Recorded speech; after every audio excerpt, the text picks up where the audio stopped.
Jaya Radha Madhava Kunja Bihari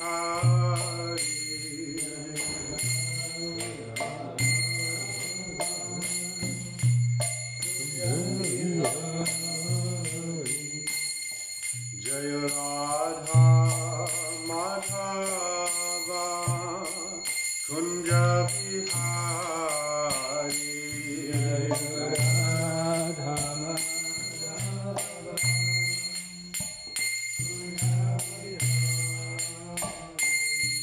Jaya Gopi Janna Vallabha Girivaradhari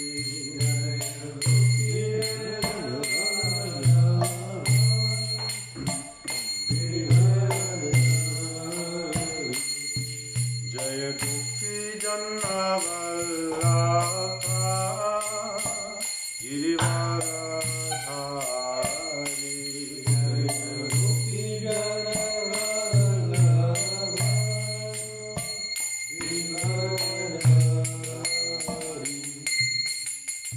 Yashodanandana Braja Janaranjana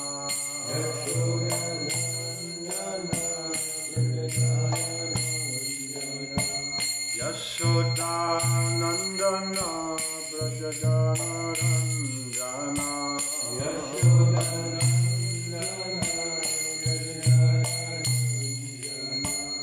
Yamuna Tira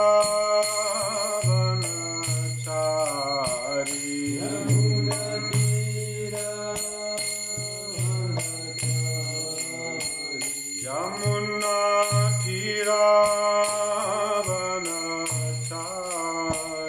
Yamuna Tiravanachari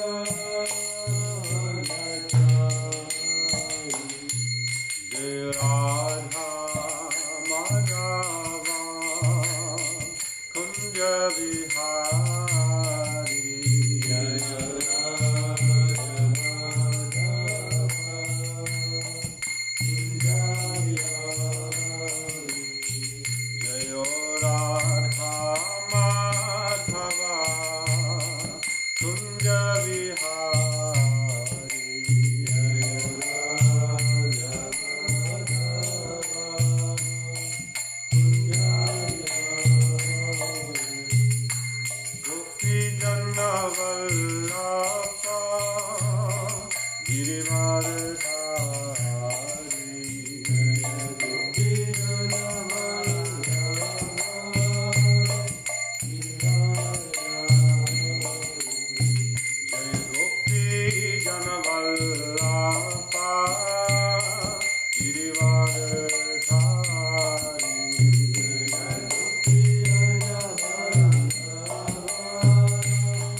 Jaya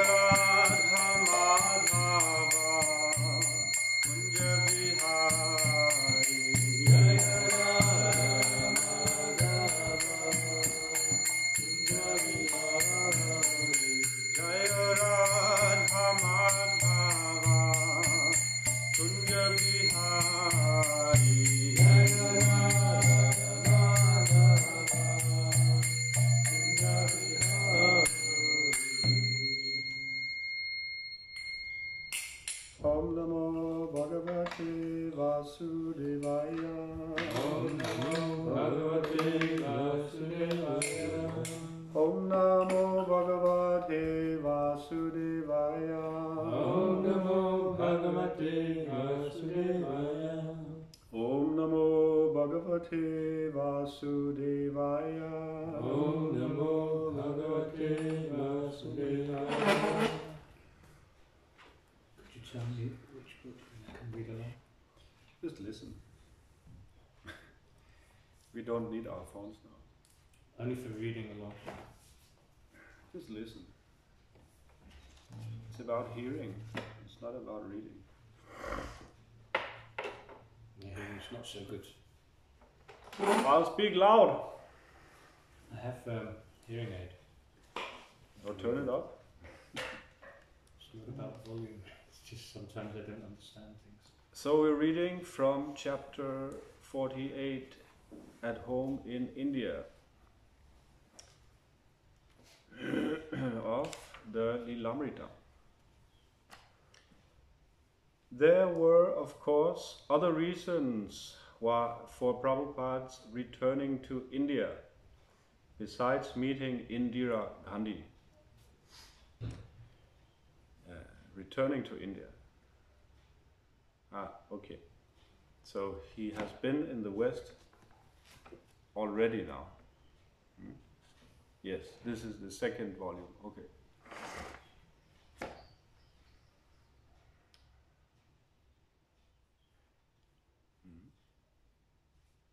His regular rhythm was leading his movement by traveling from center to center. But for at least 5 years now, he had devoted more of his time to India. So this is probably at the end of Prabhupada's life. His ambitious projects in Mayapur and Vrindavan, although increasing the prestige of the Krishna consciousness movement, were by no means completed.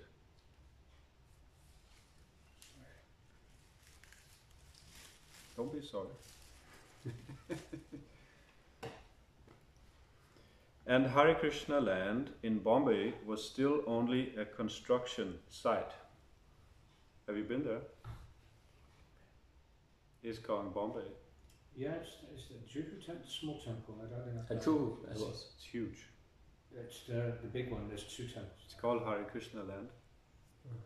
It's a huge property with hotels and restaurants and luxury restaurant. But it's not a temple anymore. Yes, of course. It's a huge temple.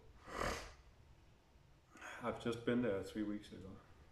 You have one really big one and a small one. They have many temples in Mumbai. When I was there, Modi, he opened one ISKCON temple. He did the arti for Prabhupada. Macron, he is not doing in France.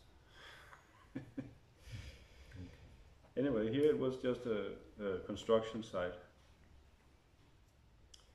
Unlike in America and Europe, where Srila Prabhupada achieved his objectives by inspiring disciples to carry on the management, in India he was the manager. Because Prabhupada knew how to deal with Indian people. Sometimes we don't know how to deal with Indian people, Westerners, because we are so uncultured. We sometimes behave very rude also with Indian people. Sometimes also confusing. Sometimes also some racism is there. So we have to learn also some culture.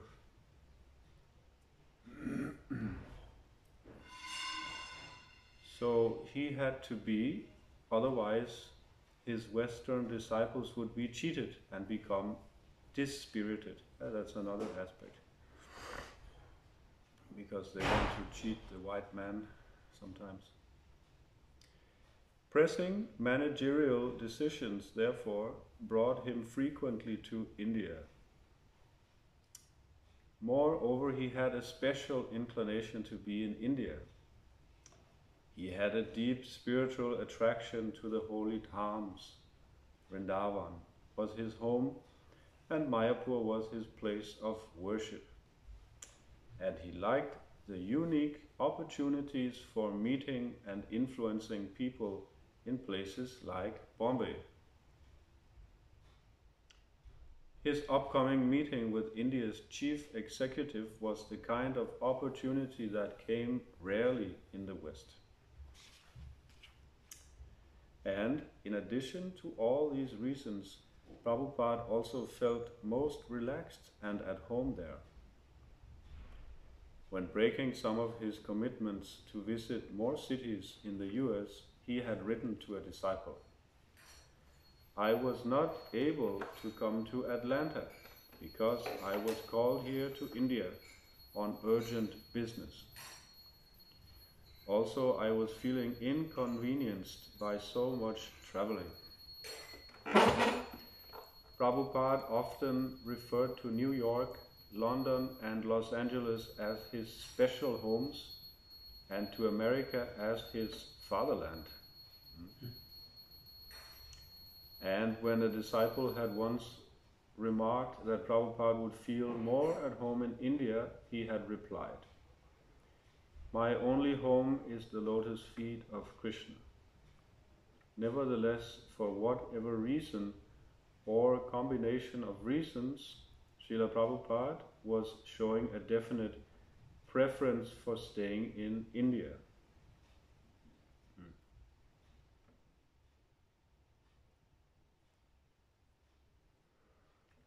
So I just want to read also from Prabhupada's books a little bit, since they are the primary evidence of for us. This is like secondary. This is about Prabhupada, of course. But Prabhupada's books are the primary sources for us, so we need to also read his books. Which book is this? This is a very esoteric book. It's called Bhagavad Gita. I've heard of it before. It's nice to read, of course, about Prabhupada's. I never get tired of reading the story of Srila Prabhupada, but we should not forget his teachings. Just like in Christianity, they more or less forget Jesus Christ's teachings. They just focus on the story, on the drama of the crucifixion. This is their main focus. And philosophy, almost no philosophy. So we shouldn't become like that. We should know the philosophy and we should practice it also. So I just want to read a few verses about practice. Because Krishna speaks about, this is what Prabhupada gave us. That's why he came to the West. He said, "I came here to give you a brain." He said, "This society is headless." So, our practice, yoga practice actually, is the central point of yoga is the mind and controlling the mind. That's the central point in our practice. So Krishna is suggesting to Arjuna that he should control his mind in yoga. So Arjuna has an objection. He says that Chanchalam hi manaha Krishna pramati balavadritam tasyaham nigraham manye vayor iva suduskaram. He says, yeah, that's very nice, Krishna, but the mind is so turbulent, so chanchalam, fickle, goes here and there. It's more difficult to control than the wind. And Krishna says, yeah, you're right. I agree. But it can be done by two things. By abhyasa, by practice and detachment. Vairagya. So this word practice appears more than once in the Bhagavad Gita also. Another place. In chapter 8, this was chapter 6. In chapter 8, text 8, Krishna also says Abhyasa Yoga Yuktena and so on. That he's talking about the devotee, he who meditates on me, his mind fixed on me, he will engage in remembering me, he will surely reach me. But the interesting thing here is the word abhyasa, which means practice. And we have to practice every day. And we have to practice means we have to repeat the same thing every day, over and over again. And because we are in the modes of passion and ignorance, generally, it's boring for us. If it's boring to chant Hare Krishna, it's because we are not in the mode of goodness, or we are not on a higher level. We are in the lower modes. But we have to practice. If you want to learn anything, you have to practice. And practice means you need someone to train you. Sometimes in ISKCON nowadays, some training is lacking in the temples. Training means guru. Guru is not only a person who comes once a year. You see him once a year, and the rest of the year, what do? You're on your own. That's not what it means to have a guru. You can have a guru like that, but you should also have a local person who can train you up. Someone who is there, who lives in the temple also. Gurukul, it means the place where the guru lives. So Gurukul is the student lives with his guru for some time, he gets training, and then later he can marry. So we have to practice Krishna consciousness under guidance and training. And Sisha, disciple, this very word, Shisha, means discipline. So we need to have discipline to practice Krishna consciousness. We have to be regulated. We have to get up the same time every day, more or less. And we have to chant the same old song, Maha Mantra. That's our main practice, chanting the Maha Mantra. And we have to focus our attention. Now, if we are not in the mode of goodness, we cannot focus our attention. There is a place in the Bhagavatam, in the first canto, where Prabhupada, in a purport, he speaks about hearing Srimad Bhagavatam with rapt attention. You understand this word? Rapt? Rapt attention. You can say focused or fixed attention. Rapt attention is that you are very... Without distraction. Yeah, without distraction. And very attentive, very... this is one of the items of the mode of goodness, is that you are able to focus very clearly on one thing and nothing else. This is mode of goodness. But in our daily life, in the modern society is made up in such a way to distract us all the time. Distract by so many, creating actually so many material desires in us. Buy this, buy that. Go here, go there on this vacation. Do this, do that. And of course, advertisement with beautiful half-naked or sometimes even almost naked women is another big distraction. without multitasking. Multitasking, someone that can multitask. When we chant, we should not be multitasking. We should only chant, and we shouldn't do anything else. Only chant. Sometimes devotees ask, so what should we think about when we chant? You should think Hare Krishna, Krishna Krishna, Hare Hare Rama, Rama Rama, Hare Hare, and nothing else. Why? Because we have faith, or we should have faith, that Krishna and his name are non-different. So that means when we're chanting the names of Krishna, we are also associating with Krishna. And Krishna is not a boring person. He is the most interesting person. So if we have to distract our mind to do other things while chanting, it means we're not interested in Krishna. We should be interested, first of all. And Krishna is the most interesting person. He's so interesting that you never get tired of being with him. The only problem is that we are envious.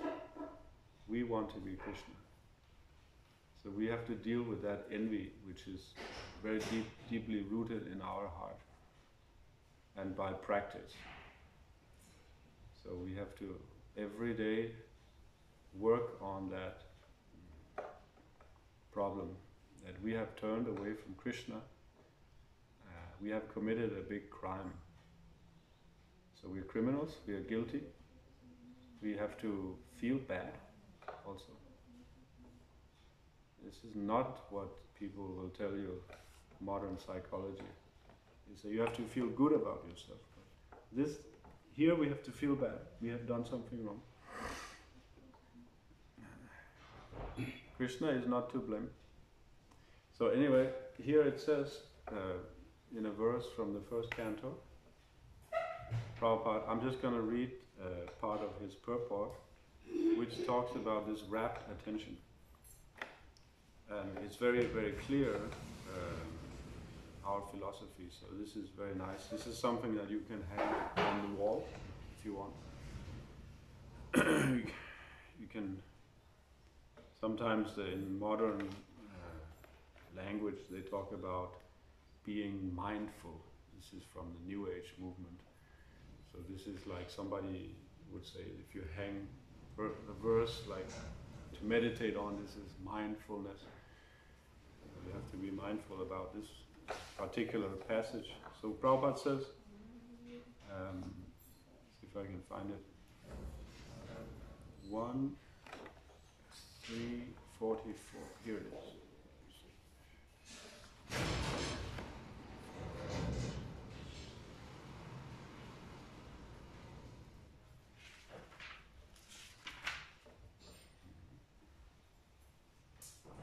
Yeah. So this is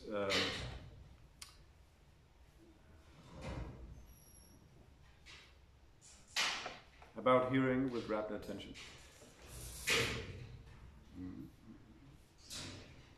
So here Prabhupada says, one should hear with rapt attention from the real person, and then he can at once realize the presence of Lord Krishna in every page. The secret of knowing Bhagavatam is mentioned here. And then the interesting part comes here. How we can hear with rapt attention. Here is the secret. No one can give rapt attention who is not pure in mind. No one can be pure in mind who is not pure in action. No one can be pure in action who is not pure in eating, sleeping, fearing, and mating. But somehow or other, if someone hears with rapt attention from the right person, at the very beginning, one can assuredly see Lord Sri Krishna in person in the pages of Bhagavatam. So if we have to be able to pay attention to hearing and chanting, we have to be pure in everything we do. That means we follow the 4 regulative principles, not 2, not 3, 4. And everything else we do in our lives can be done for Krishna. But first of all, we have to practice chanting the holy name. We have to cultivate the chanting. Sometimes we want to do so many other things in our own life, or in the ISKCON movement. We want to show fabulous results in book distribution or building a big temple. Many things going on.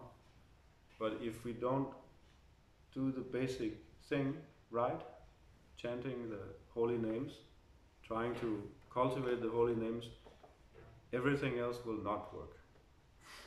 This is sometimes if you don't do the basic, if you don't have the basics in order, the rest of the equation will not work out. Like in mathematics, you use the wrong formula, all your calculations will be wrong. So we have to first of all get that right. Maybe we have to go back. We have to look what if things are not working out, if we are not happy, if there's some problem in our lives, then go back and see, what am I doing wrong? And we need someone to guide us. We need a guru who can correct us. So first we have to be open to be corrected. The guru is not there just for our entertainment. Guru is there to one meaning of guru means heavy. Gambira is also the word. He is there to chastise us. He's not just there to make us feel good. He is there to give us the ultimate good of Krishna consciousness, but in order to do that, sometimes he has to also chastise. There's one lecture of Bhakti Vikas Swami where he says, the name of the lecture is, "I'm here to make you feel uncomfortable." It's not like a torture. That's not why he says. He's here to make you understand, what are you meant to be doing? We are meant to be serving Krishna. Because we are in Maya. We have to wake up, and someone has to wake us up. We cannot wake ourselves up. Somebody has to do it.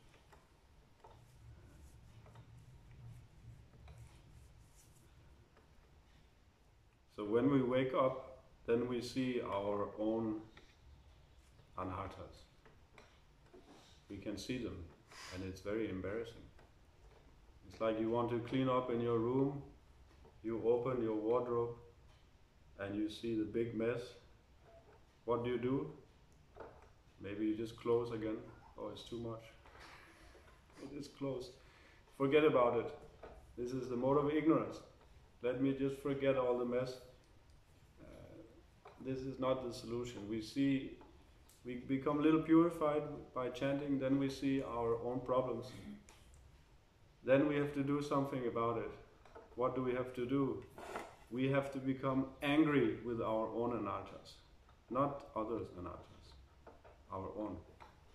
Sometimes we purify others instead of purifying ourselves, and then it will blow up in our face. We have to, first of all, purify ourselves, and we can use the anger towards our own anarthas. This is Sridhar Swami who said that. He would shout it.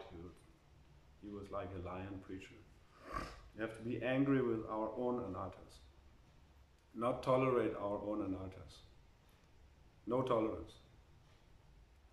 Should be ferocious, fierce. you go into a battle. This is like a battle. The biggest battle is right here inside our own heart. It's a very, very fierce battle. That's our most important book is in the middle of the battlefield. We are also in the middle of the battlefield, and we have to fight. We have to, first of all, we have to fight our own mind, our own anarthas. That is the greatest battle. And if we win that battle, we will win all the other battles in our life. Everything will be adjusted, everything will be nice. If we become Krishna conscious, we will solve all problems in one go. That's all we have to do. Chant Hare Krishna, practice every day, pay attention to the holy name, and the holy name will pay attention to you. Hare Krishna. Any questions? Any comments?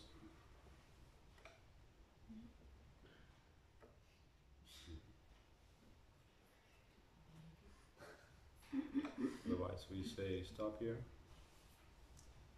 Srila Prabhupada ki jai, Srimad Bhagavatam ki jai.